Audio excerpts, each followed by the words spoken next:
আসসালামু আলাইকুম দর্শক, আমি আজকে আপনাদের সাথে আমি ঈদের দিনে যে মাংসটা রান্না করেছি সেটাই আপনাদের সাথে শেয়ার করব।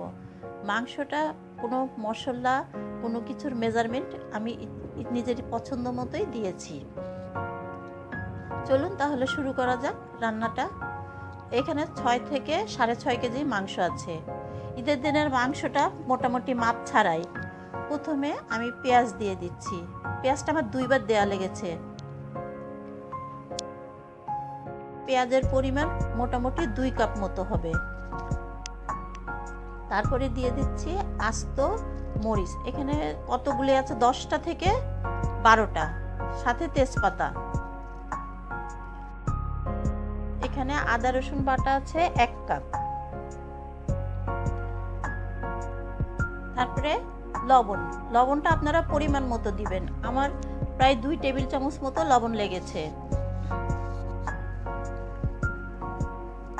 এর সাথে প্রথমে দিয়ে দিচ্ছি ধনের গুঁড়ো, প্রায় 2 টেবিল চামচ।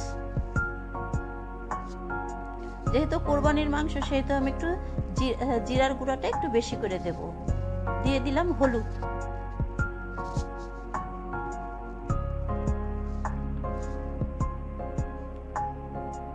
জিরাটা দিয়ে দিলাম আমার হাতের 1 মুঠের উপরে। তারপরে হাত দিয়ে আমি সমান করে নিলাম। এরপরে এখন আমি গরম মশলাগুলি দিয়ে দিব একে একে। আমার আরেকটু পেঁয়াজের দরকার ছিল, সেটা আমার মনে হলো, তাই আমি আরো কিছুটা পেঁয়াজ দিলাম। সরিষার তেলটা লেগেছে আমার 1/2 কাপ মতো। এই মাংসে বেশি তেলের প্রয়োজন হয় না। এলাচি, দারচিনি আর গরম মশলা, কয়েকটা গোলমরিচের টুকরো আছে।